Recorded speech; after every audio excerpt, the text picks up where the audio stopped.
Meus prezados irmãos, nós vamos compartilhar a palavra de Deus agora. Essa palavra que nos alimenta, essa palavra que nos restaura, essa palavra que nos alegra, que nos anima. E graças a Deus, porque Ele tem nos animado. E eu quero compartilhar com você novamente esse Salmo 146. Salmo 146. E eu quero chamar a sua preciosa atenção. Este Salmo 146 até o Salmo 150 são 5 salmos que começam com a expressão aleluia. São salmos de louvor a Deus. Na sinagoga judaica, na liturgia matinal, esses 5 salmos são cantados para começar o dia. Então nós estamos começando o dia hoje aqui também. Não vou ler os 5 salmos, mas com o Salmo 146.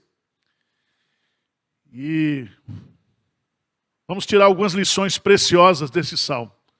Aleluia! Louva, ó minha alma, ao Senhor. Louvarei ao Senhor durante a minha vida. Cantarei louvores ao meu Deus enquanto eu viver. Não confieis em príncipes, nem nos filhos dos homens, em quem não há salvação. Sai-lhes o espírito, eles tornam ao pó. Nesse mesmo dia perecem todos os seus desígnios. Bem-aventurado aquele que tem o Deus de Jacó por seu auxílio, cuja esperança está no Senhor seu Deus, que fez os céus e a terra, o mar e tudo o que neles há, e mantém para sempre a sua fidelidade, que faz justiça aos oprimidos e dá pão aos que têm fome. O Senhor liberta os encarcerados, o Senhor abre os olhos aos cegos, o Senhor levanta os abatidos, o Senhor ama os justos, o Senhor guarda o peregrino, ampara o órfão e a viúva, porém transtorna o caminho dos ímpios. O Senhor reina para sempre. O teu Deus, ó Sião, reina de geração em geração. Aleluia. Eu quero chamar a sua preciosa atenção para o versículo de número 5, que exegeticamente é o tema desse salmo. Você, na sua Bíblia, Salmo 146, ele tem um título que é colocado em negrito: a fraqueza do homem e a fidelidade de Deus. Isso não consta no texto original. Isso é sugestão do tradutor. Porque a ideia principal do Salmo é o versículo 5. E o versículo 5 diz assim: bem-aventurado ou feliz é aquele que tem o Deus de Jacó por seu auxílio, cuja esperança está no Senhor, seu Deus. E aqui nós temos a ideia-chave. E a pergunta que nós temos que fazer para o texto, e que o Salmo vai responder, é como uma pessoa que tem Deus como seu auxílio deve viver. E a resposta que o versículo diz é viver feliz, é viver abençoado, é viver contente, é viver satisfeito. Então essa é a ideia fundamental do Salmo. Feliz, abençoado é aquele que tem o Deus de Jacó por seu auxílio e cuja esperança está no Senhor, seu Deus. Essa palavra auxílio é a palavra que aparece em Gênesis capítulo 2 da criação da mulher, auxiliadora, idônea, compatível. E é tão interessante que esse termo é aplicado à pessoa de Deus, como aquele que é o nosso auxílio divino, auxílio soberano, auxílio grandioso, auxílio que vem do alto. Elevo os meus olhos para os montes, de onde me virá o auxílio? O meu auxílio, o meu socorro vem de Deus. Então eu quero dizer para você, meu irmão, começando esse domingo, que se Deus é o nosso auxílio, se a nossa esperança está em Deus, nós somos felizes, nós somos abençoados. E como deve viver uma pessoa que tem Deus como seu auxílio? Primeiro, tem que viver louvando. Veja versos 1 e 2, por favor. O salmista, ele toma uma decisão. Ele diz, louva, ó minha alma, ao Senhor. Louvarei ao Senhor durante a minha vida. Cantarei louvores ao meu Deus enquanto eu viver. Então, uma pessoa que tem Deus como seu auxílio, cuja esperança está no Senhor, seu Deus, tem que tomar a decisão de louvá-lo, de viver uma vida de louvor. A expressão hebraica, louvai ao Senhor, é uma expressão composta das consoantes hebraicas de Yahvé.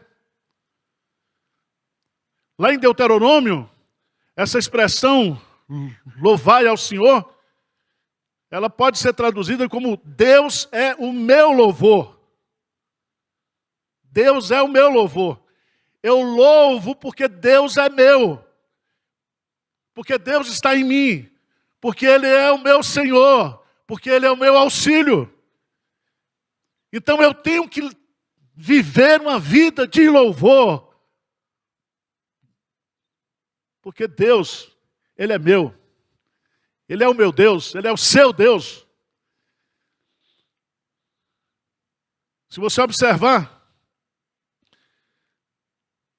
temos que tomar essa decisão. E é muito interessante quando você lê lá em Tiago, não sei se vocês já observaram isso, lá em Tiago, capítulo 5, Tiago diz assim, se alguém está sofrendo, faça o quê? Oração. Se alguém está alegre, o quê? Cante louvores. E é tão interessante, porque esse alguém aí, somos nós os crentes. E todo sofrimento do crente deve nos levar à oração. E quando nós estamos sofrendo e oramos, Deus transforma o nosso sofrimento em alegria. E aí nós o quê? Cantamos o quê? Louvores. Calvino diz que os salmos é uma espécie de anatomia da alma humana. E é isso que acontece aqui. Você pode estar sofrendo, você pode estar passando pela maior dificuldade, mas se Deus é o seu auxílio, você no meio do sofrimento, você ora. No meio do sofrimento, Deus transforma a sua tristeza em alegria. E você vai entoar cânticos de livramento, de louvor. Deu para entender? Então vamos louvar a Deus. Tome essa decisão. E como é que você vai louvar esse Deus? Você vai louvar esse Deus com toda a sua alma, com todo o seu ser. Outro dia, alguém perguntou, pastor, esse negócio de expressão corporal no culto, como é que é? Eu falei, não sei como é que é, não. Eu sei que nós adoramos a Deus com o nosso corpo, com a nossa mente, com tudo que nós somos. Louva a minha alma. A palavra alma aqui não é somente o aspecto interior, mas como o judeu ele é unicotômico, a alma é a pessoa. É o ser. Por isso que Paulo diz lá, em Romanos, que nós devemos oferecer os nossos corpos como sacrifício vivo, santo e agradável a Deus. Louva minha alma ao Senhor. Segundo, louva a Deus com cânticos espirituais. Irmãos, eu fui criado parte da minha vida pela minha avó. E a minha avó é uma mulher muito sofrida, mas uma mulher crente. Mas uma coisa que ela fazia todos os dias, na época era o inário evangélico, dos metodistas. E antes de dormir, nós cantávamos 5, 6 hinos de louvor a Deus. Você já notou quando você está triste, você começa a cantar, você começa a louvar a Deus?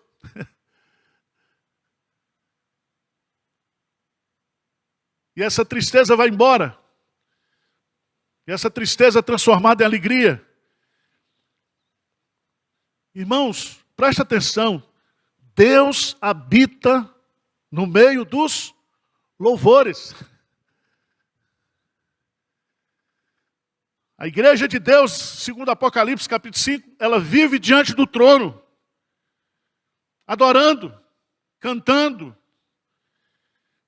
E é tão interessante porque um poeta, ele diz que todo sofrimento do crente, toda a provação do crente termina em poesia, e poesia cantada. E se você observar, estudar os salmos, todos os salmos, ou grande parte dos salmos, eles começam com dor, com gemido, com oração, com sofrimento, mas sempre termina com louvor, com adoração. Por isso que o livro dos Salmos, o 5º livro dos Salmos, é concluído com 5 salmos de louvor, de adoração. Tome a decisão de louvar ao Senhor. Louve a Deus com toda a sua alma, com todas as suas forças. Louve a Deus com cânticos. Com cânticos. A gente recebe muita mensagem chata pelo WhatsApp. Mas de vez em quando a gente recebe uns louvores. E é tão bom porque às vezes você está num momento tão difícil e você canta aquele cântico, né? Outro dia eu recebi, estava meio triste aí, uma irmã aqui da igreja, um irmão mandou para mim, o Paulo César, cantando Mestre, o mar se revolve. Quantas vezes, irmãos, em momentos de dificuldade, nós precisamos aprender a tomar essa decisão. Vou louvar ao Senhor. Vou louvar ao Senhor com toda a minha alma. Vou louvar ao Senhor com cânticos. Vou louvar ao Senhor enquanto eu viver. Durante a minha vida toda. Eu não sei se você sabe, mas você vai continuar vivendo depois que passar pela morte. E se existe uma coisa que nós vamos fazer no céu, é adorar a Deus. É louvá-lo. Eu não sei se você já fez um estudo no Novo Testamento, porque a graça, durante 400 anos, quando não houve profecia em Israel, ninguém cantava. Mas quando a graça chegou, a graça trouxe a música. Quando Jesus foi anunciado para Maria, Maria cantou. Quando Zacarias recebeu a notícia que João Batista ia nascer, ele cantou. Quando Jesus nasceu, os anjos cantaram. Quando Simeão tomou Jesus nas suas mãos, cantou. Quando Jesus celebra a Páscoa e a Santa Ceia, indo para a cruz, diz lá, e cantando o hino, foi para o Monte das Oliveiras. Jesus e a graça de Deus traz a música para o coração do povo de Deus.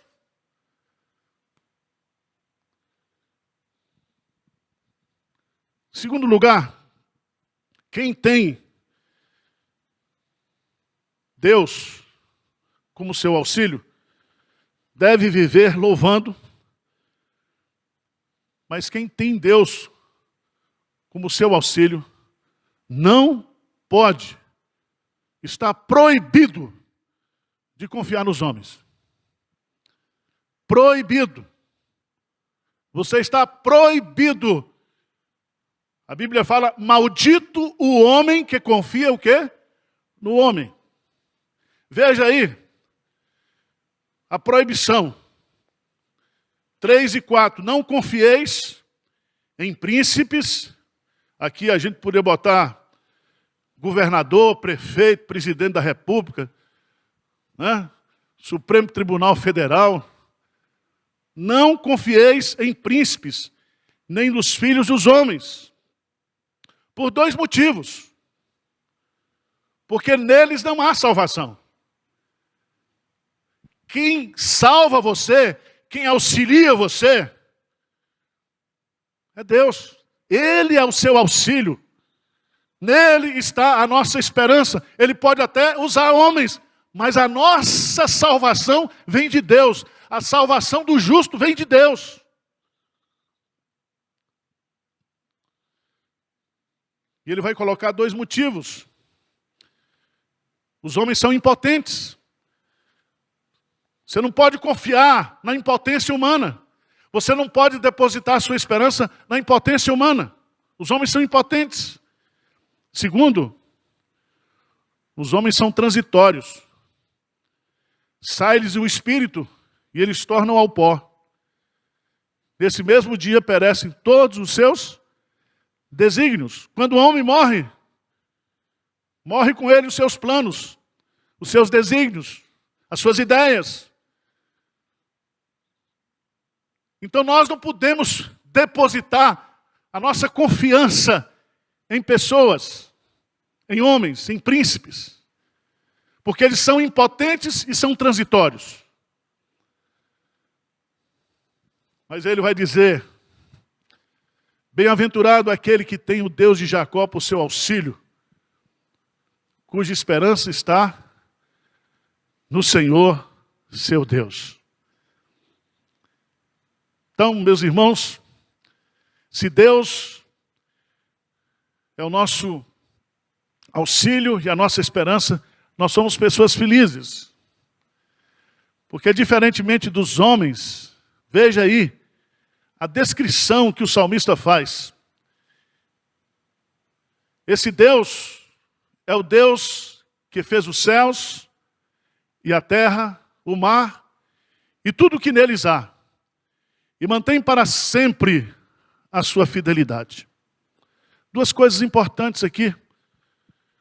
Nós temos que viver confiando e dependendo totalmente de Deus. E as razões são colocadas. Ele é o Senhor Criador.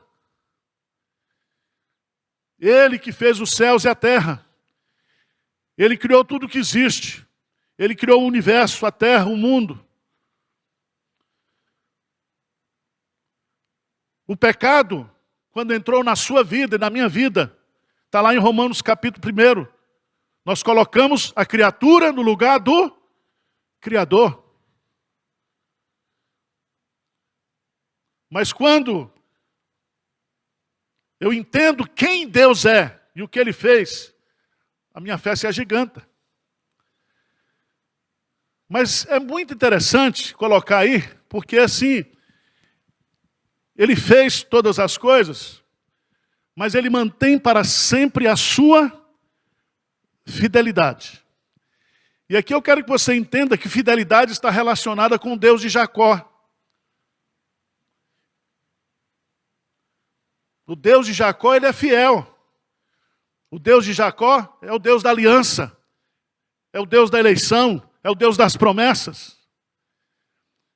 E Deus é imutável na sua fidelidade. O seu ser não muda, a sua palavra não muda, as suas promessas não caducam. Não há mudança, nem sombra de variação em Deus, no seu ser, no seu caráter, naquilo que Ele diz. Então você pode confiar hoje.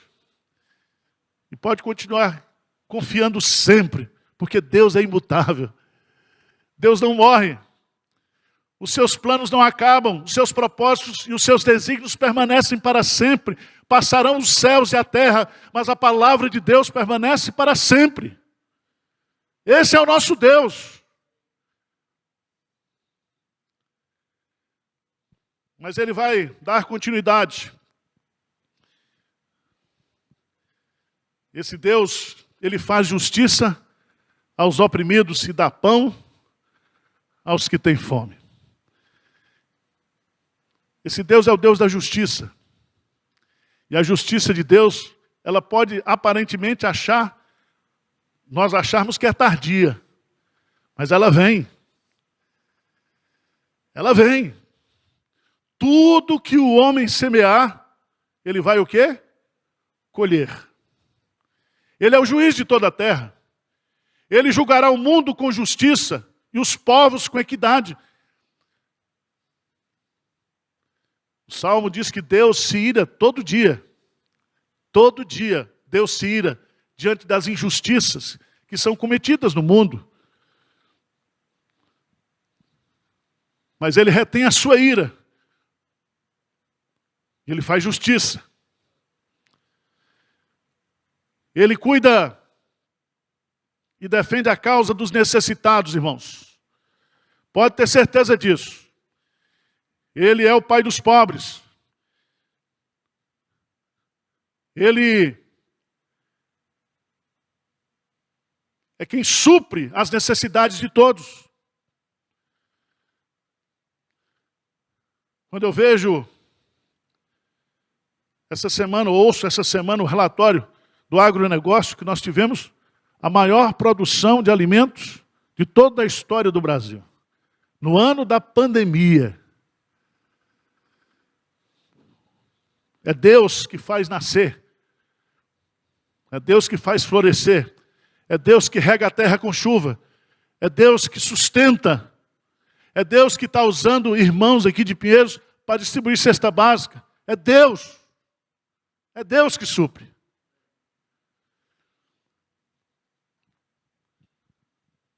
O Senhor também. E aí, a expressão Senhor. E aqui é como se o salmista saísse de Deus, Yahvé, Elohim, e fosse para o Senhor como Jesus Cristo, Filho. E ele vai repetir 6 vezes aí essa expressão Senhor. Por que que eu e você somos felizes por ter Deus como nosso auxílio? Porque Ele não somente fez para nós, mas Ele faz em nós e por nós.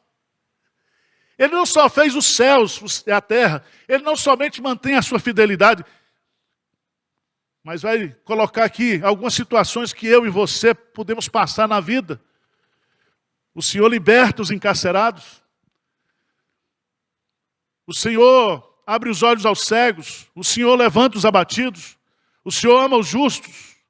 O Senhor guarda o peregrino, ampara o órfão e a viúva, porém transtorna o caminho dos ímpios. Ah, irmãos, cada frase dessa aqui dá um sermão.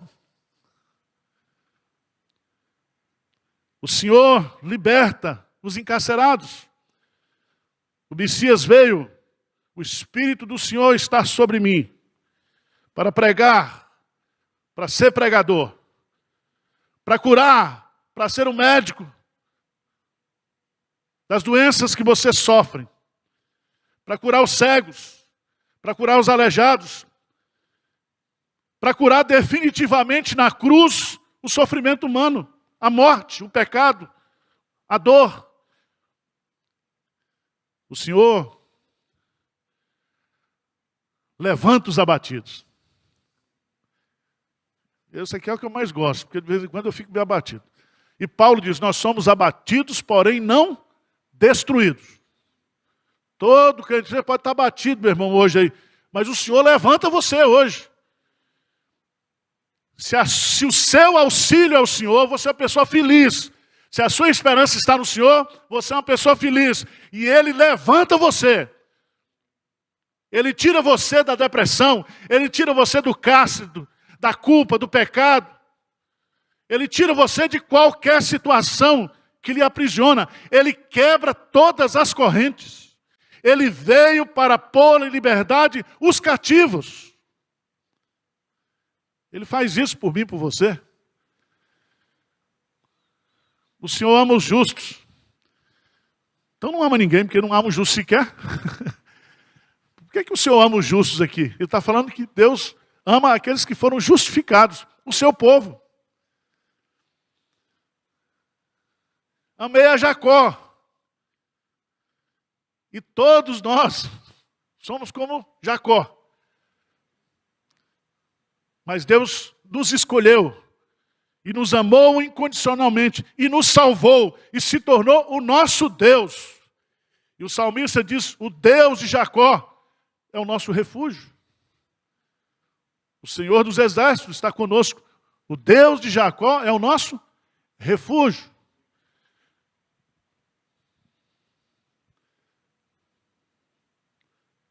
O Senhor guarda o peregrino. E aqui não é somente aquele que viaja, mas todos nós, segundo Pedro, somos peregrinos nessa vida. E Deus nos guarda. Ele guardará a tua entrada e a tua saída desde agora e para sempre. O Senhor é quem te guarda. Mas eu quero terminar com essa expressão maravilhosa. Porque o Senhor, Ele protege os frágeis. Ele ama o seu povo, pecador, igreja. Somos o povo, filhos de Jacó, descendentes de Jacó, mas que recebemos a graça seletiva de Deus, a graça incondicional de Deus, a graça salvadora de Deus. E Ele manda, porque o seu amor não tem fim, o seu amor é imutável, o seu amor não é sazonal. Mas, para concluir, no versículo 10,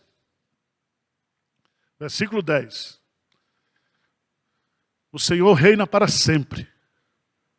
O teu Deus, ó igreja, ó Sião, reina de geração em geração. Aleluia. Presta atenção, irmãos. Nós somos o povo mais feliz, mais abençoado da terra. Está lá em Deuteronômio. Moisés diz isso. E por que nós somos felizes, somos abençoados? Porque o Deus de Jacó é o nosso auxílio. E a nossa esperança está no nosso Deus, no nosso Senhor Deus. Ele é a nossa esperança. Por isso, tome a decisão de louvar a Deus, de ter uma vida de gratidão, ter uma vida de satisfação. Está triste? Está sofrendo? Ore. Invoca-me no dia da angústia. Eu te livrarei e tu me glorificarás. Deus transforma as nossas tristezas em folguedos, diz o salmista.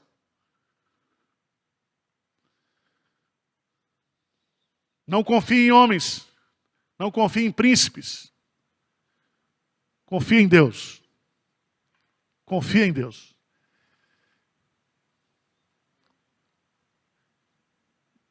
Esse salmo me fez muito bem essa semana. Eu fiquei com ele meditando. E meditando significa ruminando. Aquele que a vaca faz com capim, né? O verbo meditar é ruminar. E eu quero desafiar você nesse domingo.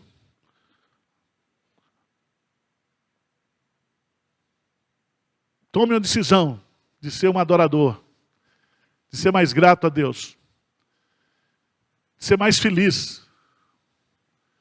Um crente infeliz é tão incoerente como um demônio, um capeta humilde. Tá certo? Se você encontrar um capeta humilde, é a mesma coisa de um crente infeliz. Porque o texto está dizendo, bem-aventurado aquele que tem o Deus de Jacó por seu auxílio. Vamos orar? Senhor Deus, nós estamos diante do Senhor. O nosso Deus, o nosso auxílio, o nosso socorro, a nossa esperança. E nós queremos, ó Deus, depositar toda a nossa fé, sabendo que o Senhor fez, que o Senhor faz e que o Senhor continuará fazendo por nós e em nós. O Senhor está trabalhando na nossa vida. Nós caímos, nós pecamos, o Senhor nos levanta, o Senhor nos renova, o Senhor nos fortalece. Anima a tua igreja nesta manhã, Senhor. Fortalece aquele que está fraco, levanta aquele que está batido, liberta aquele que está encarcerado, consola aquele que está triste, Senhor. Faz isso, porque nós precisamos. Faz isso, porque o Senhor é a nossa esperança. O Senhor é o nosso auxílio. Nós oramos humildemente, em nome de Jesus. Amém, Senhor.